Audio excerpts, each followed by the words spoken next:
Fête de fin d'année de Nouvel An, elles se feront ici à Bamako sans pétard et sans feu d'artifice, mesure spéciale du gouvernement dans un contexte national spécial. La culture du riz pas affectée par la crise dans le nord, les producteurs des zones rizicoles de Amadio, Koréomé et Daï prévoient une production de 5 tonnes à l'hectare. Une nuit de la solidarité a lieu place de la nuit au RTM, initiative du comité syndical de l'office pour venir en aide aux populations affectées par la crise. Le rendez-vous, c'était cette nuit au CICD. Voilà pour les titres de cette édition. Mesdames et messieurs, bonsoir, bienvenue. Fête de Nouvel An et de fin d'année à Bamako. Le réveillon se fera sans pétard et autres feux d'artifice, une mesure prise par le gouvernement malien pour, dit-on, éviter tout éventuel danger et désagrément aux populations ici au Mali. C'est une première, elle est spéciale et elle intervient dans un contexte social spécial. Et pourtant, cette habitude de pétards et feux d'artifice fait partie de la fête. Notre équipe de reportage est allée à la rencontre des populations qui apprécient différemment cette interdiction des autorités. Suivant le reportage d'Adama Kodio et Tchédié Kamara. Il est difficile de faire la différence entre les bruits émis par les pétards et ceux des armes à feu. Pour éviter toute confusion et danger, l'État a annoncé l'interdiction de l'utilisation des pétards et autres feux d'artifice pendant les fêtes de fin d'année.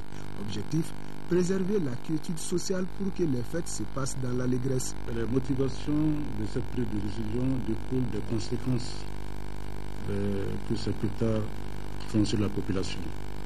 Entre autres, vous pouvez avoir des explosions, des brûlures, des incendies et même des pertes en vie humaine et matérielle. Cette mesure gouvernementale est mal accueillie par des commerçants de pétards du grand marché de Bamako. Les gens ont engagé beaucoup d'argent. Bon, si interdire les pétards brusquement comme ça, bon, vraiment c'est une perte pour eux, quoi. Parce que tout ce qu'on a gagné dans l'année, on a engagé ça dans les pétards comme les années passées, comme on fait. Une interdiction totale est un gâchis. Le gouvernement doit revoir sa décision. Il peut par exemple indiquer un moment et un lieu pour l'utilisation des pétards. Voilà. Les pétards font partie de la liste des produits explosifs. C'est pourquoi leur importation nécessite une autorisation des services de sécurité. Les dernières statistiques qu'on a à notre niveau quand même, il n'y a pas eu d'importation depuis, je crois, 2010, d'importation de pétards. C'est pour même importer, c'est conditionné à une autorisation spéciale. Lors du passage de notre équipe de reportage, aucun pétard n'était visible sur les étalages. Cependant, nous avons pu découvrir certaines caisses remplies de feux d'artifice avec des commerçants.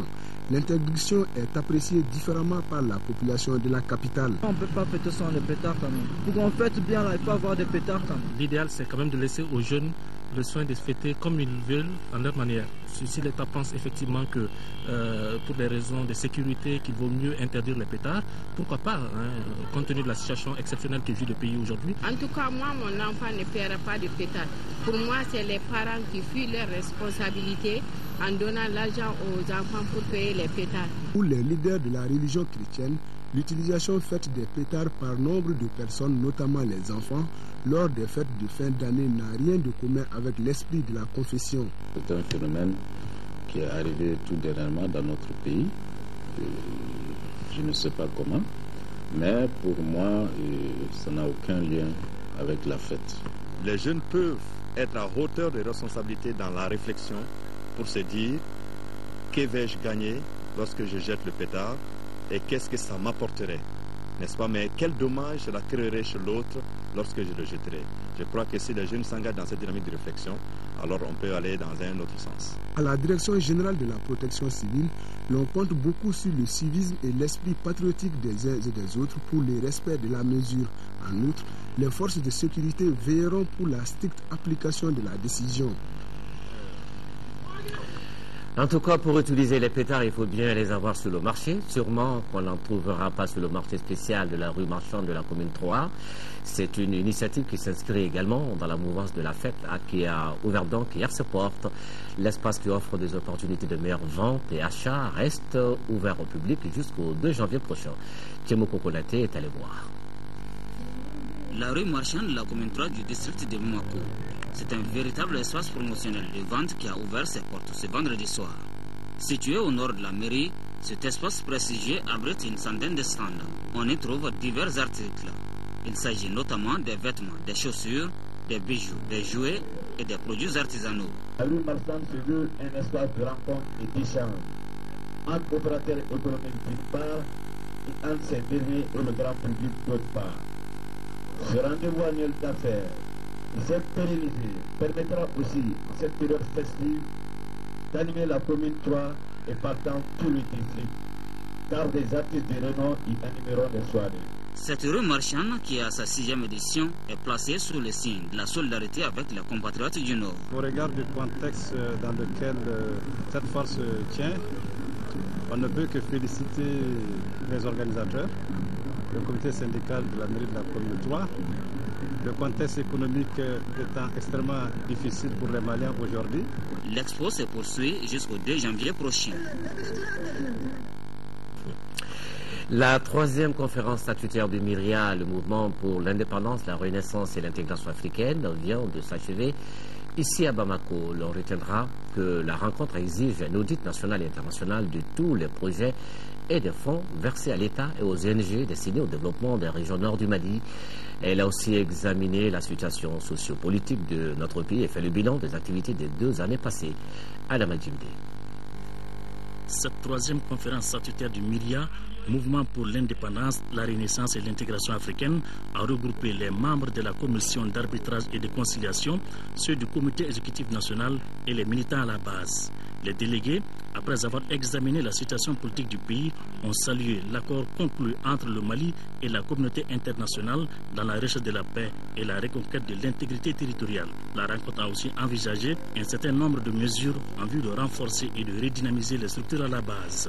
Préserver l'unité et la cohésion du MIRIA, améliorer le fonctionnement des structures, y compris du CEN, renforcer l'implantation du parti, mettre en place les coordinations régionales et du district de Bamako, mettre en place une stratégie pour les élections futures. Chez nous, au MIRIA, nous pensons que les divergences politiques aujourd'hui doivent compter moins, mais l'action pour libérer notre pays doit venir au premier plan au niveau des partis politiques. Elle nous permettra tout simplement de consolider notre parti. Vu les dissensions, la crise, cela a créé pas mal de choses entre les militants, cela. Bon, en nous retrouvant comme ça, on met les points sur les i, on se dit les 4 vérités et chacun va avec un petit truc chez soi. Le MIRIA participe au développement et à l'animation de la vie politique avec 2 députés, 7 maires et 99 conseillers.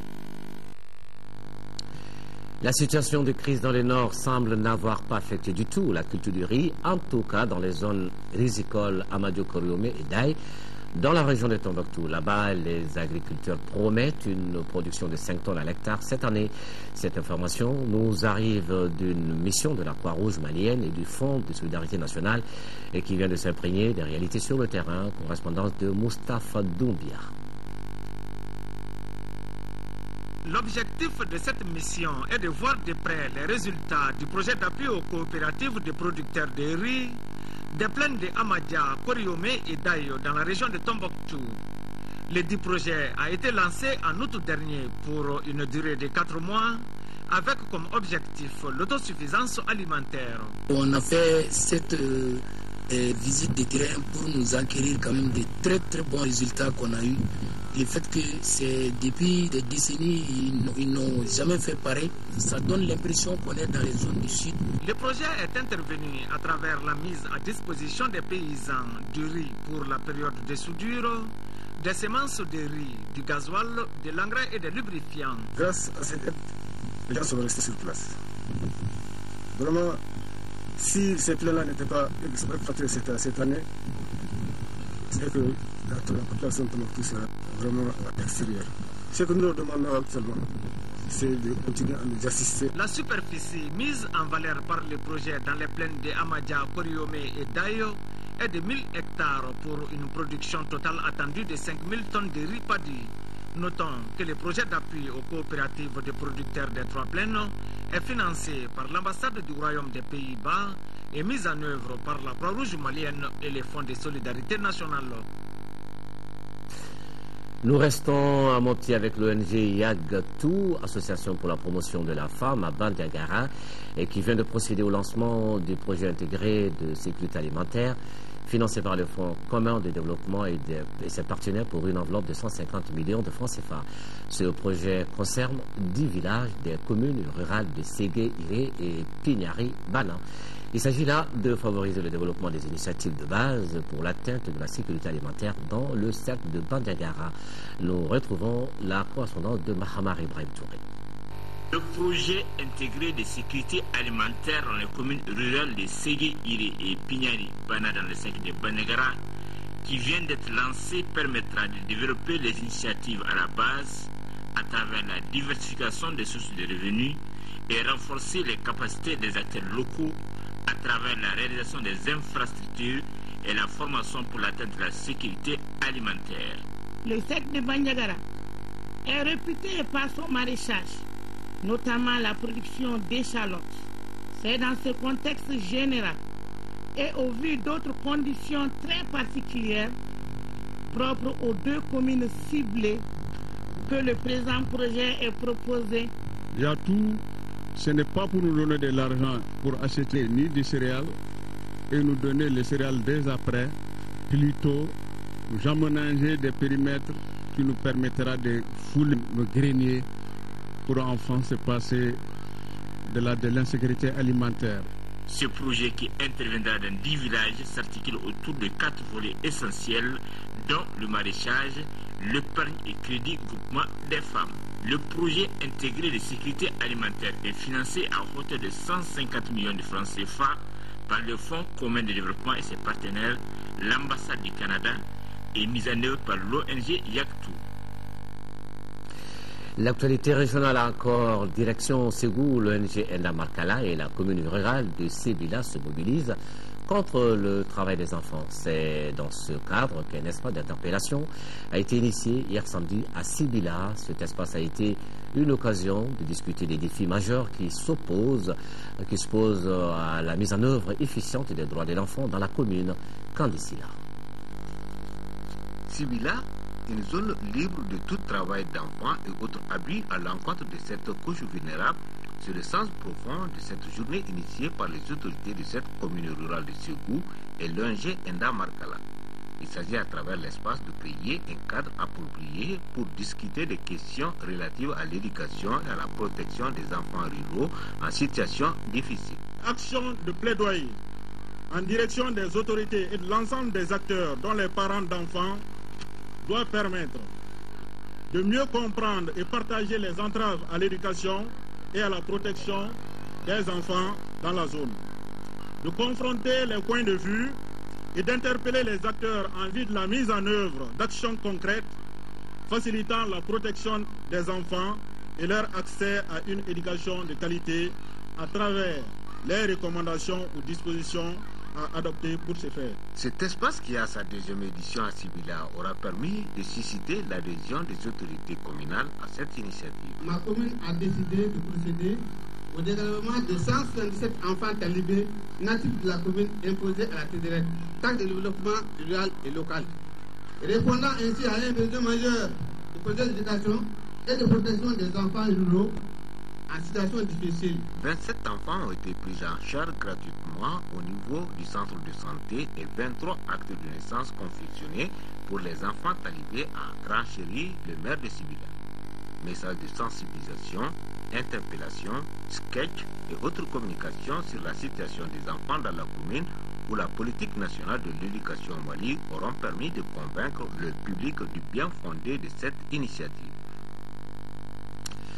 À Koulikoro, la caisse associative d'épargne et de crédit des entrepreneurs et commerçants de Koulikoro, KSC, a tenu hier sa journée porte ouverte 2012. 2012, une année marquée par la baisse notoire de la qualité du portefeuille de crédit.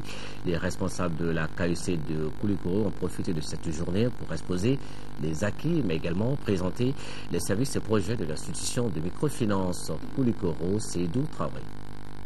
Malgré les 10 585 prêts octroyés aux entrepreneurs et commerçants de Koulikoro, Kati et Fana, la délégation régionale KSC de Koulikoro traverse aujourd'hui une baisse notoire d'activité, une situation qui s'explique à 3 niveaux. Par la crise de confiance du public à l'égard du secteur de la microfinance suite à la défaillance de certains réseaux intervenants.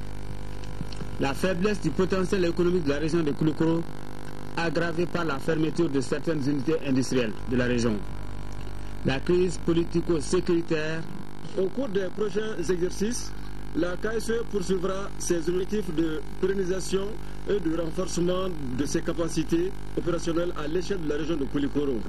Un système rigoureux de gestion sera mis en place au niveau de la caisse pour la relance des activités et l'amélioration de la qualité du portefeuille de crédit de la caisse. Cette journée promotionnelle de la délégation régionale de la Caisse associative d'épargne et de crédit des entrepreneurs et commerçants du Koulikoro a été mise à profit par l'équipe de la KSC d'expliquer les services, les modes d'adhésion, les conditions d'octroi de crédit, les taux d'intérêt, entre autres, à l'assistance. Son encours total de crédit était de 367 millions en septembre 2012 pour un bilan total de 575 millions. Je peux vous assurer que la KSC de Koulikoro joue un rôle prépondérant dans le développement de notre région. À savoir aussi que la KSC de Koulikoro compte à la date du 30 septembre 2012 d'un sociétariat de 1629 membres, dont 406 femmes. 15 octobre 1962, 15 octobre 2012, l'école fondamentale de Sénou, dans le centre de Douila, a 50 ans. Les festivités commémoratives du cinquantenaire de cette école ont eu lieu ce week-end dans la commune rurale de Kémékafo.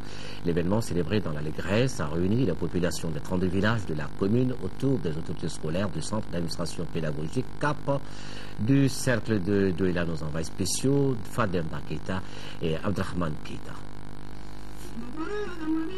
Animation folklorique par les artistes du terroir, poème des élèves de l'école privée Konimba Sidibé de Djouila sur les causes de la dégradation du système éducatif, échange sur les défis à relever et la visite des locaux de l'établissement sont les temps forts des festivités de ce cinquantenaire. Issue de la réforme de 1962, l'école de Sénou est généralement connue sous le nom de l'école fondamentale Bakariba Mariko, premier directeur de l'école de Sénou qui fête ses 50 ans. Cette école doit sa réputation d'antan à ce vieil homme aujourd'hui en retraite paisible dans son village. Ce dernier a toujours considéré l'enseignement comme un métier de sacerdoce. Par ailleurs, collectif des anciens élèves, autorités scolaires et communales ont tous déploré le niveau de la nouvelle génération d'élèves de la commune rurale de Kémékafo. Nous avons constaté que l'éducation donnée aux enfants n'est pas à la hauteur. Donc nous voulons chercher à améliorer les conditions de travail dans les classes pour pouvoir rehausser le niveau des enfants. Nous sommes les premiers élèves de cette école. Tous les élèves qui sont passés par cette école-là comprennent qu'il est de leur devoir de contribuer au développement de l'éducation dans cette localité pour que d'autres enfants comme eux puissent bénéficier d'une instruction de qualité. 50 ans après, l'école de Sénou de nos jours est confrontée à quelques difficultés. C'est l'insuffisance des salles de classe, problème d'eau potable, insuffisance d'enseignants du premier cycle et du second cycle, de bibliothèques, recyclage des enseignants des écoles communautaires. Les initiateurs estiment que cette retrouvaille constitue également une recherche de solutions aux nombreux défis. Les clubs Optimiste International, Espoir et Lumière apportent leur contribution dans l'élan de solidarité envers les déplacés du Nord. Au même moment, la mairie de Kalabakoro et ses partenaires s'inscrivent dans cet élan de solidarité. Les Lions Club de Bamako-Yélé et Bamako-Médine également volent au secours des personnes en situation difficile. Et à Ségou, l'homme de l'année est connu. L'actualité nationale en bref et en image, juste avec Adama Kodio. Les clubs Sorotimis International, Espoir et Lumière volent au secours des déplacés du Nord. Ces clubs viennent de remettre 30 sacs de riz d'une valeur de 6 millions de francs CFA à 30 familles déplacées. D'autres familles ont à leur tour bénéficié d'enveloppes. La cérémonie de remise s'est déroulée à la mairie de la commune 6 du district de Bamako. Les Sorotimis est une organisation des femmes qui œuvre pour le respect des droits humains. Dans la commune de Kalabankoro, elles sont au nombre de 121 familles déplacées à recevoir un don de 6 tonnes de riz. Ces gestes viennent de la mairie de Kalabankoro et ses partenaires, à savoir les associations Djamadjigi de France et Kalabankoro Kouloubleni. L'acte a été hautement apprécié par les bénéficiaires. Un bœuf et des sacs de riz d'une valeur estimée à 1 150 000 francs CFA. Voilà les dons faits à l'Union malienne des aveugles par Lions Club Bamako Yélé. Les enfants du village SOS de Sanakroba, eux, ont reçu des jouets de la part de Lions Club Bamako Medina. Le coût total de ces jouets s'élève à environ 500 000 francs CFA. Ces cadeaux s'inscrivent dans le cadre de la célébration de la fête de la Nativité. L'honorable Cheikh Oumar Soumounou a été élu homme de l'année 2012 dans la région de Ségou. C'était à la faveur de la 15e édition de la distinction homme de l'année. Initié par la radio Sikoro et le journal ségouvien, le trophée homme de l'année a été décerné à l'honorable Soumounou pour ses contributions dans le développement de la région de Ségou. La traditionnelle nuit annuelle du comité syndical au RTM, c'était hier soir au CICB. Le rendez-vous a été donc respecté, mais avec une symbolique nouvelle et un contenu qui a changé. Il n'y avait pas d'élection Miss et l'événement était dédié aux populations victimes de la crise qui sévit dans le nord du Mali. Voilà pourquoi cette édition 2012 a été baptisée Nuit de la solidarité, avec une opération de collecte de fonds destinée aux réfugiés et déplacés du nord du Mali. Retour sur quelques séquences de cette nuit qui était d'ailleurs retransmise en direct sur nos antennes. C'est avec Fatoumata Kone. En toile de fond de cette nuit de la solidarité, la paix durement souhaitée par le comité syndical de l'ORTM. C'est pourquoi, à la place de Miss ORTM, le comité a remodelé cette soirée par une autre appelée cette fois-ci la nuit de la solidarité. Le contexte actuel oblige. Cette soirée qui nous réunit s'inscrit dans le cadre de l'action humanitaire. L'ORTM, témoin de tous ces événements en lieu et place des traditionnelles nuits, a décidé d'organiser la nuit de la solidarité pour apporter sa contribution à l'élan de solidarité initié par le gouvernement du Mali. Un événement riche en couleurs dont l'ouverture a été assurée par le terroir des zones occupées, suivi d'autres prestations artistiques. Artistes, Miss et autorités présents, tous ont apprécié cette nouvelle initiative du comité syndical de l'ORTM. La collecte de fonds, c'est une cagnotte ouverte par la contribution de Madame Aïdara Fatoumata pour montrer combien les femmes veulent le retour de la paix. Cette action de bienfaisance est un élan patriotique qui doit être encouragé et suivi par tous nos compatriotes en vue de soulager les peines de ces femmes, enfants, en un mot, des familles aujourd'hui en détresse. En tout cas, à la fin de la soirée, on remarque que les 1 million donnés par la direction de l'ORTM et les 50 francs de Mamadou Konaté étudiants sont des gestes de solidarité qui prouvent que les Maliens sont unis et solidaires. Même opération de solidarité menée par la cellule syndicale ORTM de Mopti au profit des personnes déplacées du nord du Mali. C'était le vendredi soir dans la salle de spectacle de l'Alliance franco-malienne de Mopti. Correspondance Jules Sambou Sissoko. La solidarité est l'une des valeurs sociétales que le peuple malien a toujours renvoyées aux autres et bien exprimée en son sein. Solidarité en ces moments difficiles qui connaît notre cher Mali, un et indivisible, et surtout au profit des personnes déplacées des régions du septentrion de notre pays. Voilà la justification de cette activité majeure de l'ORTM Mopti et ses partenaires. Cette action de solidarité à distance se justifie pleinement par le fait que Mopti est en première ligne. Inutile de vous rappeler que certaines localités de notre région sont directement affectées par la crise du Nord. Le représentant du syndicat de l'ORTM au niveau national s'est réjoui de la mobilisation autour de cette soirée. L'autorité régionale a salué l'idée et le sens de cette initiative dont les recettes sont destinées aux déplacés. On en compte plus de 35 000 dans la région de Mopti. Ce que nous devons savoir retenir, effectivement, nous vivons une situation particulière et chacun de son côté et de son mieux essaye de contribuer, de participer d'organiser des manifestations pour pouvoir soutenir nos frères en déplacement. Au cours de cette soirée, des dons en espèces ont été faits à nos parents déplacés. L'orchestre de Kanaga National du Mopti, les artistes Safi Diabaté et Leila Gobi ont bien chauffé les planchers de la salle. L'élan du cœur, c'était également chez la cellule syndicale de l'ORTM CAE, c'était le vendredi soir, dans la salle Massa Makan Diabaté Amadi Aliou Touré Bari. Fidèle à sa tradition, le comité syndical de l'ORTM CAE a organisé ce week-end la nuit de la solidarité en lieu et place de l'élection Miss. Une nuit de solidarité à l'endroit des déplacés du Nord.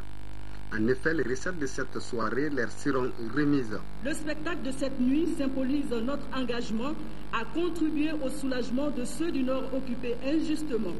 Ce geste si modeste soit-il, nous le voulons sincère du plus profond de nous.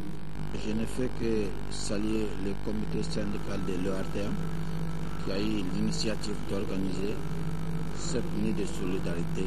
Les partenaires de l'événement se disent fiers et satisfaits de cet élan de solidarité visant à soulager les souffrances des déplacés des régions nord du Mali. Des comédiens confirmés de Yelabougou tels que Petit Gimba Nimurude, Petit Madou, Zulu, Mangake et l'artiste Bingini Bagaga ont tenu en haleine pendant plus de 3 heures le public venu accompagner la station régionale dans cette action de solidarité à l'endroit des déplacés du Nord. Voilà un reportage de Mahamadi Aliou Bari.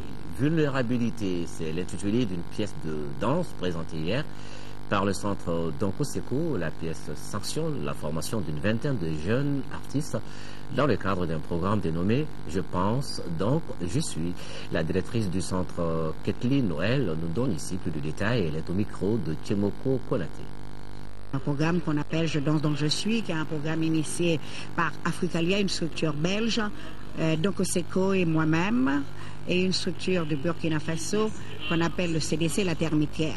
Donc c'est un programme pour une vingtaine de jeunes de la rue, des quartiers difficiles, vulnérables, qui ont intégré un programme, Je danse donc je suis, qui est un programme de formation de la danse, mais pour les emmener dans un projet futur. Vulnérabilité, donc ça veut dire fragilité, ça veut dire des gens différents, des gens de la rue, des gens des quartiers, des gens fragiles qui n'ont pas toujours été encadrés ou qui n'ont pas la chance d'être encadrés, qui auraient peut-être aimé être encadrés et qui ne peuvent pas le dire, ou qui tout simplement, si on s'occupait d'eux, on se rendrait compte à quel point ils pourraient être merveilleux.